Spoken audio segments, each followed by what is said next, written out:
கர்த்தர் அதிசயங்களை செய்கிறார். ஊழியங்கள் வழங்கும் ஜீவ வார்த்தை. இந்த நாளிலும் ஜீவ வார்த்தை மூலம் உங்களை சந்திப்பதில் கர்த்தருக்குள் பெருமகிழ்ச்சி அடைகிறேன். இயேசுப்பா நல்லவர். பிறந்த நாளை காண்கிற அனைவரையும் இயேசுவின் நாமத்தில் வாழ்த்துகிறேன். திருமண நாளை காண்கிற குடும்பங்களையும் வாழ்த்துகிறேன். நீங்கள் ஆசீர்வாதமாக இருப்பீர்கள். இந்த ஜீவ வார்த்தைக்கான வசனத்தை கேட்போமா? 2 நாளாகமம் 7வது அதிகாரம் 12வது வசனம்.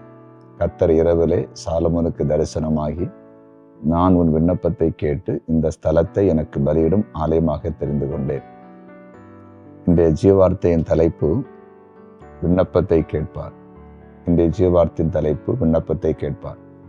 ஆண்டவர் சொல்றாரு, நான் உனக்கு தரிசனமாகி நான் உன் விண்ணப்பத்தை கேட்டு இந்த ஸ்தலத்தை பலியிடும் ஆலயமாக தெரிந்து கொண்டேன். உன் விண்ணப்பத்தை கேட்டேன் ஆண்டவர் சொல்றாரு. சாலமோன்ட்ட சொல்றாரு, உன் விண்ணப்பத்தை நான் கேட்டேன், உன்னுடைய ஜெபத்தை நான் கேட்டேன்னு ஆண்டவர் சொல்றாரு. பாருங்களேன், எவ்வளவு பெரிய ஆண்டவர். சாலமோன் ஜெபிக்கும் போது விண்ணப்பிக்கும் போது மட்டும்தான் ஆண்டவர் கேட்பாரா? நாம் ஜெபிக்கும் போது நாம் விண்ணப்பிக்கும் போது ஆண்டவர் கேட்க மாட்டாரா? கேட்பார். உங்களுக்கு இன்றைக்கு எத்தனை பிரச்சனை இருக்கலாம், எத்தனை போராட்டம் இருக்கலாம், எத்தனை தேவை இருக்கலாம். ஏன் பயப்படுறீங்க? உங்க விண்ணப்பத்தை கேட்கிற, உங்க ஜெபத்தை கேட்கிற ஆண்டவரிடத்துல வாருங்க.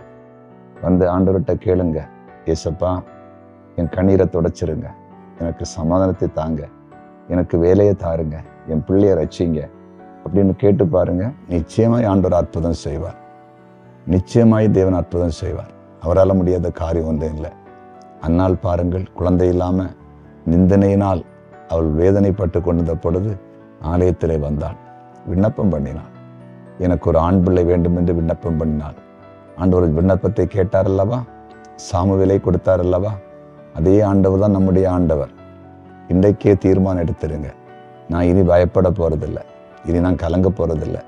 என்னுடைய அத்தனை காரியங்களையும் நான் ஏசப்படத்தில் சொல்ல போறேன், கேட்க போறேன், நான் விண்ணப்பம் பண்ண போறேன்.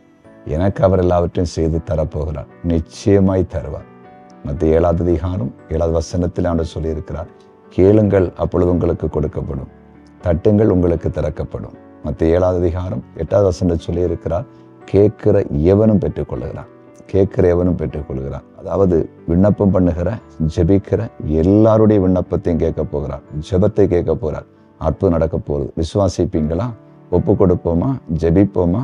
ஜெபிக்கலாம். தகப்பனே, இந்த நாளில் இதோ உம்மை நோக்கி விண்ணப்பம் பண்ணுகிற ஒவ்வொருவரையும் கண்ணோக்கி பாரும்.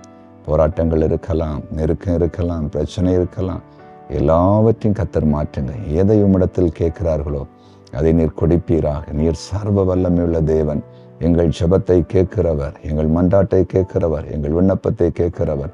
வியாதியிலிருந்து விடுதலைக்கு கேட்கிற உம்முடைய பிள்ளைகளுக்கு அற்புதத்தை செய்யுங்கப்பா. சமாதானம் வேண்டும், தேவைகள் சந்திக்கப்பட வேண்டும், வீடு கட்ட வேண்டும், வேலை கிடைக்க வேண்டும், கடன் பிரச்சனை மாறணும், வெளிநாட்டுக்கு போகணும், அப்படி பல காரியத்துக்காக இப்போது விண்ணப்பம் பண்ணி கொண்டிருப்பாங்க. ஒரு விண்ணப்பத்தை கேட்டு இன்றைக்கு அற்புதம் செய்யும்படியாய் ஜெபிக்கிறோம். நீர் எங்கள் ஜெபத்தை கேட்கிறதற்காய் ஸ்தோத்திரம். கர்த்தருக்கு ஊழியம் செய்கிற தெய்வ பிள்ளைகளை கண்ணோக்கி பாரும். உடைய பிள்ளைகள் இப்போது எதற்காய் ஊழியத்தின் பாதையிலே விண்ணப்பம் பண்ணுகிறார்களோ அந்த விண்ணப்பத்தை கேட்டு நீர் அற்புதம் செய்யும்படியாய் உடைய ஊழியக்காரன் ஜெபிக்கிறேன். நீர் எங்கள் ஜெபத்தை கேட்டீர், அதற்காய் ஸ்தோத்திரம். இயேசுவின் நாமத்தில் பிதாவே, ஆமேன், ஆமேன், ஆமேன்.